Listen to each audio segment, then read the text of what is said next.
Seguen vostedes a escoitar Radio Colleredo. Estamos na terraza deste venres, este 17 de abril. Pola tarde temos cita con teatro e ademais con teatro do Bo, con teatro, ademais cunha das compañías máis importantes do panorama teatral galego como é Sarabela Teatro, que ademais, iba a dicir, se atreven con eso e con moito máis, pero é que para os que, bueno, que somos un poquinho de fora o público, pois adaptar a Metamorfose de Kafka, pois é un reto importante, e esta tarde pois vai a poder disfrutarse pois esa sabiduría teatral a partir das 8:30 en servicios múltiples dende Cultura, dende o Departamento Municipal.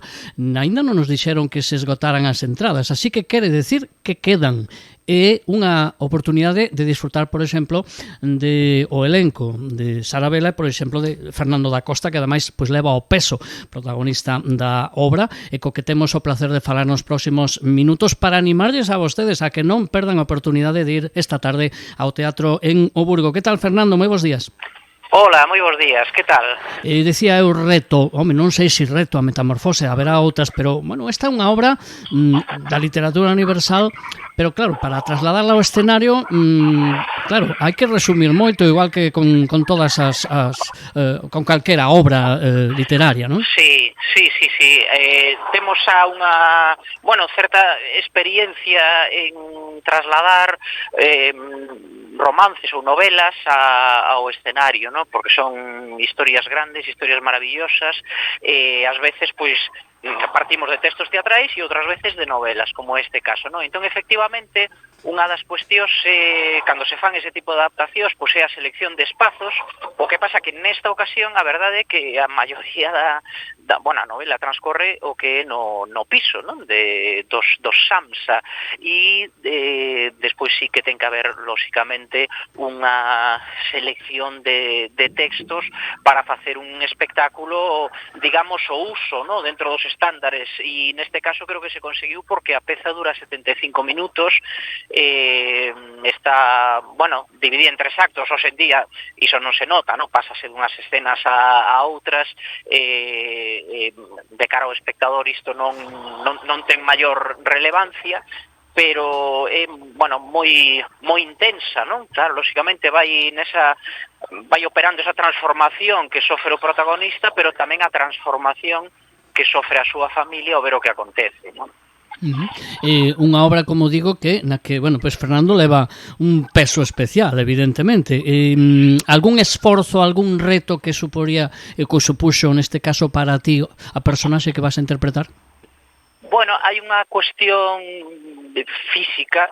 Estamos todo o tempo en escena o personaxe Gregor Samsa e a súa familia, que neste caso está composta pola irmá, a nai e unha avoa, non? E despois hai outro personaxe que desaparece, que é o compañeiro de oficina, que é o que acaba despois no piso, que por veces é tamén unha fantasma que acompaña a Gregor e que lle está dicindo cousas, un personaxe enigmático e que, que vai tamén ten digamos un punto simbólico, ¿no? Porque nesta peza non só falamos desa posible transformación, fuximos do que é o concepto de cascuda, e ademais, Carlos Osorio, o seu director, que se documentou moitísimo para facer tamén a versión teatral, viu que o propio Kafka rexeitaba a idea de que fose unha cascuda, ¿no? Entón partimos do ser humano transformado e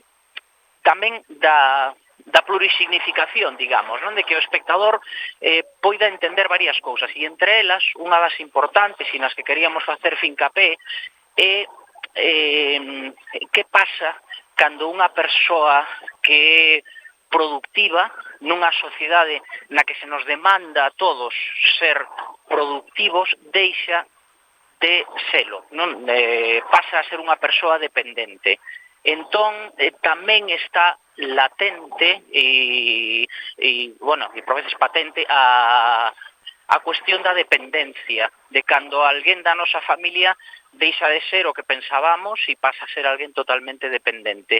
Hai, por tanto, tamén unha reflexión sobre o que é bueno, o sistema capitalista e preguntas, non, ao respecto diso, non, de que pasa cando alguén se transforma e deixa de ser productivo. A obra evidentemente ten un montón de mensaxes e de cosas sobre as que reflexionar, tanto a original como a adaptación, nun tempo no que a xente busca ir ao teatro, o público do teatro busca isto, porque moitas veces se fala entre o teatro e o cine, parece que como o cine a xente vai máis a comer palomitas, pero no teatro non, e parece que o teatro é ese boom que temos en Galicia, non boom, realmente non se debería utilizar esa expresión, sino ese auxe que creo que a nivel de público existe en Galicia. Parece que o público demanda no teatro ese compromiso máis serio sobre divertirnos, pero tamén reflexionar, algo que no cine, ou mellor, polo menos no comercial, non temos tanto. Pode ser que o espectador teatral sexa máis militante, non? Nese sentido, que sí que busque outras maneiras, outras recepcións, o feito de, bueno, o teatro ao fin e ao cabo é unha arte trimilenaria e os gregos xa falaban da catarse, non, desa recepción colectiva de algo que nun momento dado se saquen de transformarnos, de facernos reflexionar e de, bueno, a ser posible formarnos, non, tamén como seres humanos e empatizar con aquilo que estamos vendo no escenario. Con todo, creo que tamén hai unha conciencia, falabas do teatro galego en xeral, non? Falar en xeral sempre é complicado, pero tamén unha conciencia de que iso que se está vendo que transmita mensaxe, sí, pero que tamén se xa divertido para o espectador. Entón, de feito, nesta peza, a pesar da historia que coñecida, non, da metamorfose, desa transformación que xa aparece ao principio, por tanto non estamos desvelando nada, non, dun personaxe, nun ser extraño, tamén hai momentos de divertimento con todo, non? De ruptura, de ensoñación, para poder ir levando o espectador a iso, non? Que en un momento dado casi aflore un sorriso, pero que logo diga, caramba, que duro é isto, non? E estar xogando con esas emocións.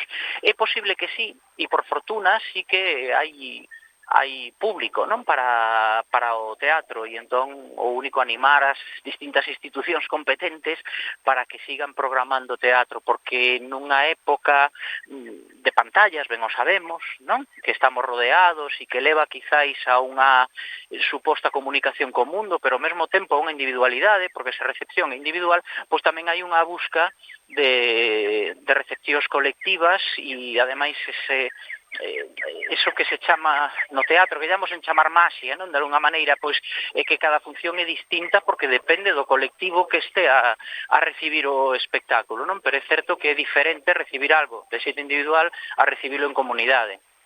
Agora que mencionas a maxia que antes falabas da catarse, eses momentos especiais se dan sempre ou se dan ás veces? A vos coincidivos en algún momento chegar a ese momento tan especial de conexión? Eso o nota o actor ou a actriz sobre o escenario? Supoño que sí, non? Sí, notase, sí, porque, bueno, aí temos un pouco de, non sei como chamarlle, porque chamarlle esquizofrenia pode soar un pouco grande como palabra, ¿no? Pero no sentido de estar dentro e estar fora.